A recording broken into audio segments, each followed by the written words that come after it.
जय गुरुदेव। भक्ति के स्वरूप।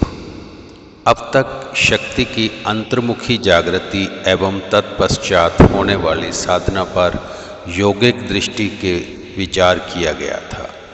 अब इसी विषय को भक्ति की दृष्टि से देखने का प्रयत्न किया जा रहा है।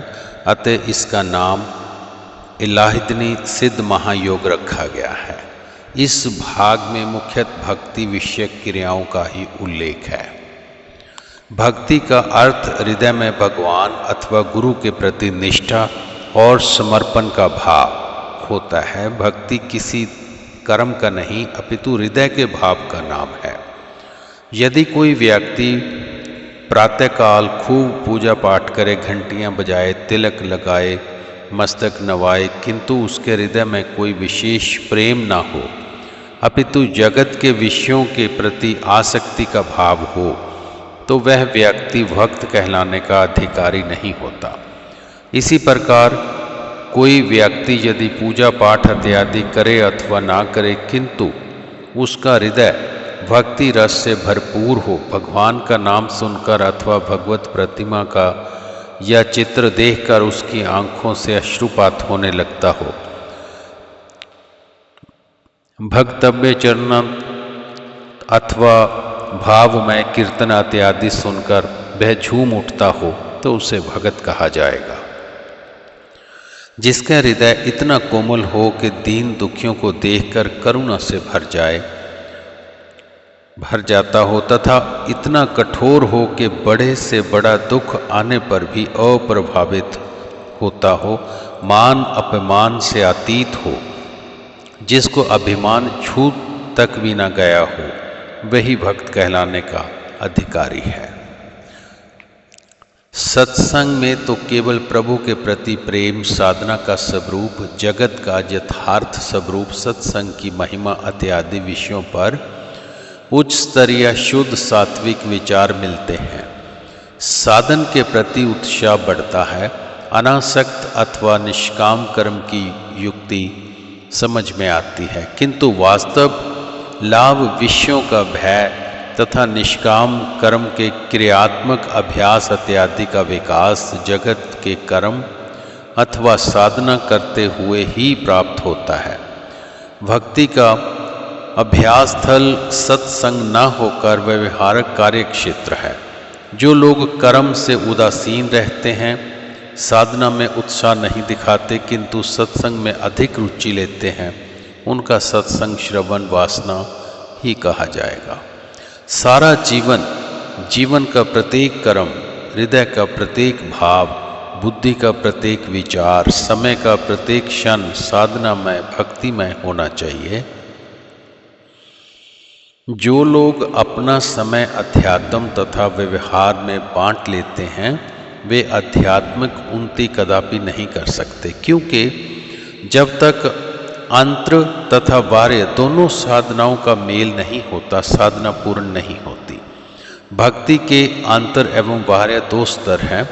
बाह्य भक्ति कर्म शुद्धि, व्यवहार शुद्धि है, अर्थात अपने कर्म को भगवान की सेवा मानकर अथवा कर्तव्य बुद्धि से अथवा निष्काम अनासक्त होकर करना। इस प्रकार अनासक्ति पूर्वक अथवा भगवान की सेवा मानकर कर्म करने से उन कर्मों का संस्कार संचय बंद हो जाता है।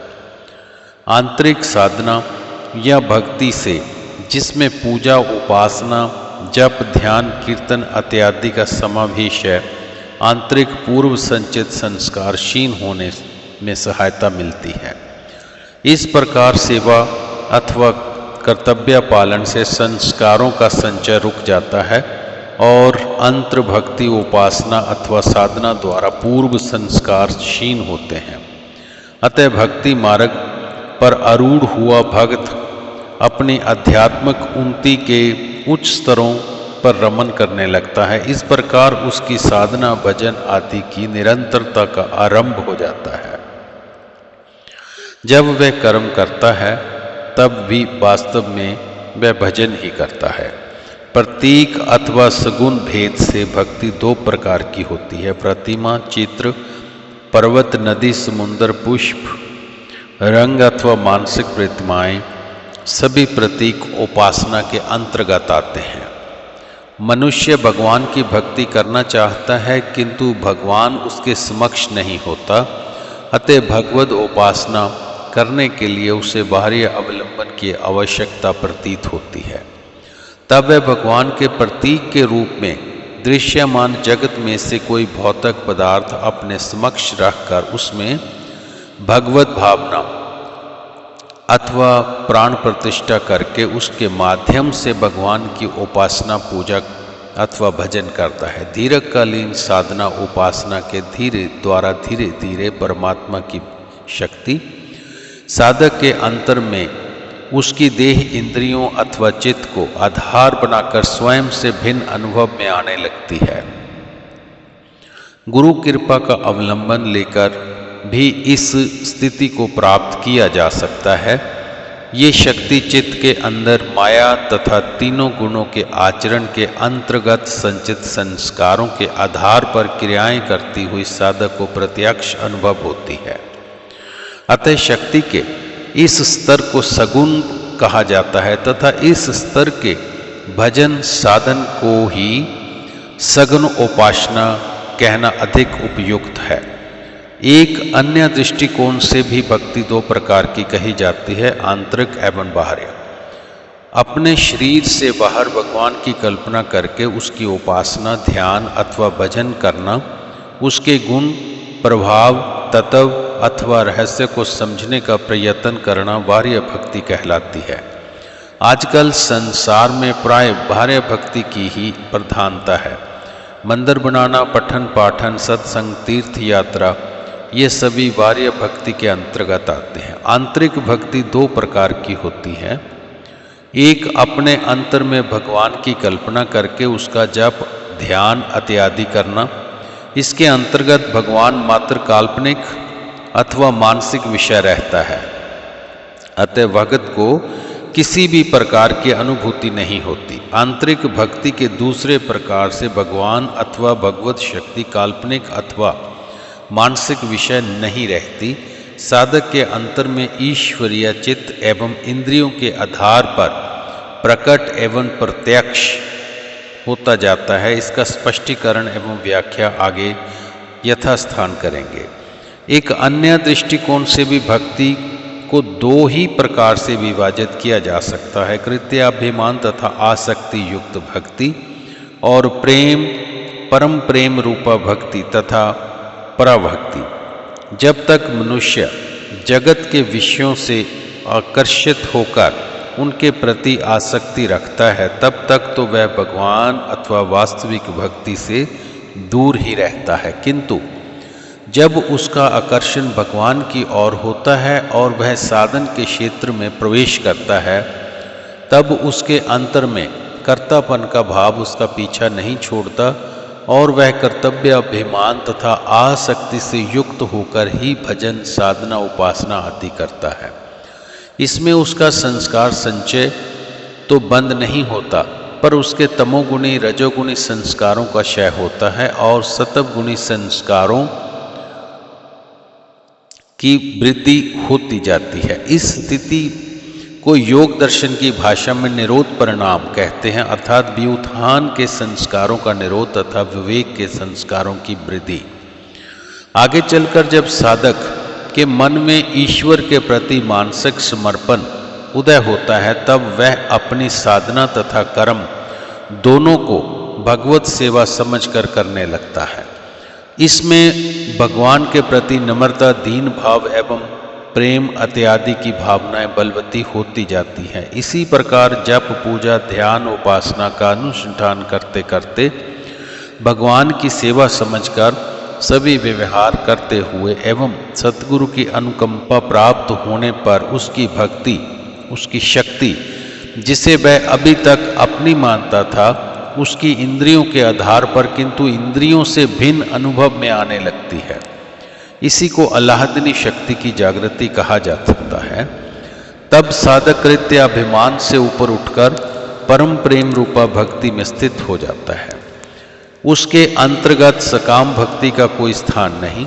कामना पूर्ति की इच्छा जगत की ओर ढकेलने वाली है, जबकि कामनाओं की निरोध रूपा होने के कारण भक्ति जगत के विषयों तथा कामनाओं के प्रति भगत के चित्त में वैराग्य उत्पन्न करती है। इस स्तर पर आह्लादनी शक्ति अंतर्मुखी जागृत होकर साधना का संपूर्ण उत्तरदायित्व स्वयं संभाल लेती है। भगत के लिए स्वयं ईश्वर साधनरत हो जाता है, जिसे भक्त दृष्टा भाव से मात्र देखता रहता है। साधक के अंतर में जो भी क्रिया घटित होती है वह उसके संस्कारों के आधार पर ही होती है। अतः साधक के इस साधन स्तर को स्वयं सिद्ध साधन भी कहा जाता है।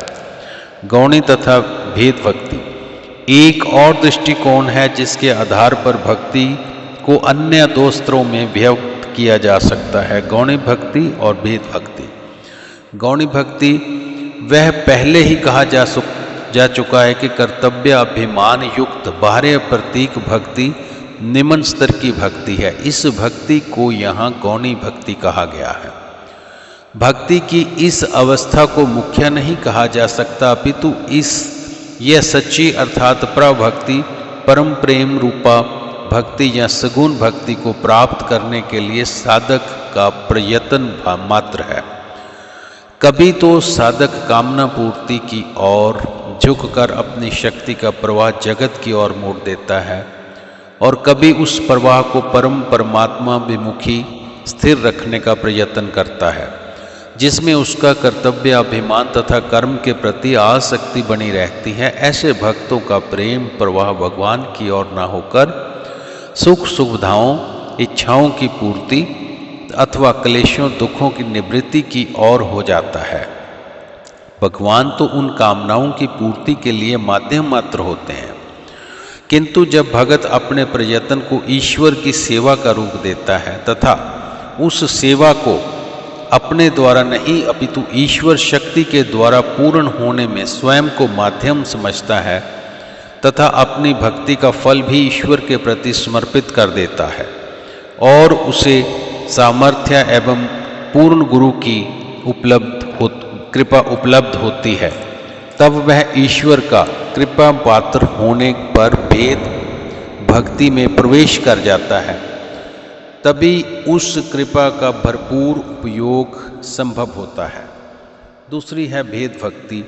योग मार्ग में सुषुम्ना स्थित षट चक्रों को भेद कहा जाता है, अर्थात शक्ति चक्रों का भेदन करती हुई सुषुम्ना से नीचे से ऊपर चढ़ती चली जाती है। किंतु भक्ति मार्ग में चित्त की अशुद्ध वृत्ति अशुभ संस्कारों को विचारों इत्यादि का भेद कर भगवती आह्लादिनी इन सब का क्षय करती जाती है एवं चित्त में प्रभु प्रेम वैराग्य दया क्षमा अक्रोध इत्यादि सद्वृत्तियां उत्पन्न करती है। वास्तव में भेद संस्कारों एवं क्लेशों का ही होता है। भेद मार्ग में इस भेद की अनुभूति चक्रों के आधार पर होती है। प्रेमी भक्त तो भक्ति के आवेश में डूबा रहता है, उसे तो बस अपने भगवान से काम होता है। वह उसी की ओर अपना मन एकाग्र किए रहता है। भगत का ध्यान चक्रों की ओर हो अथवा ना हो, भगवती आह्लादिनी भेद कार्य करती ही जाती है। एक अन्य दृष्टिकोण भी है जिसके आधार पर भक्ति के दो स्तरों को भिन्न भिन्न नामकरण किए जाते हैं, आनबो उपाय और शक्तो उपाय। आनबो तथा शक्तो उपाय जीव अनुमात्र है। इस सृष्टि का सबसे लघु भाग अनु कहलाता है।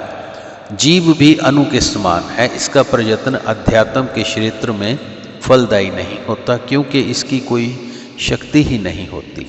उसे तो केवल शक्ति का अभिमान मात्र होता है। जीव उस परमात्मा तक को पहुंच नहीं पाता, किंतु बातें बड़ी बड़ी करता है, ऊंचे ऊंचे सपने देखता है, दोपोद्रियां करता है। अपनी साधना पर उसे इतना अभिमान है कि भगवान की माया को पार कर जाने की बातें करता है, सोचता है, किंतु वह नहीं जानता कि भगवान उससे कहीं अधिक शक्तिशाली है। उसकी माया जीव को भ्रमित करने में पूर्णतः सक्षम है। जीव अपनी साधना के बल पर भगवान की माया को पार करने में कभी भी सक्षम नहीं हो सकता, क्योंकि वह मिथ्या अभिमान से ओतप्रोत है।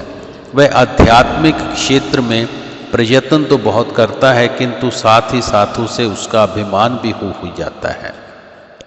अतः इस स्तर पर भगत के जप, कीर्तन, उपासना, साधना इत्यादि को अनुभव उपाय कहा जाता है। किंतु जब उस पर गुरु कृपा की वर्षा होती है और वह नम्र एवं दीन भाव से साधन करता है, तो उसकी अंतर्मुखी अथवा आह्लादनी शक्ति जागृत होकर क्रियाशीला गुरु प्रदत्त हो जाती है। भगवती आह्लादनी वही अंतर्मुखी शक्ति है जो पूर्व में माया के रूप में अभिव्यक्त होकर जीव का मार्ग अवरुद्ध किए हुए थी।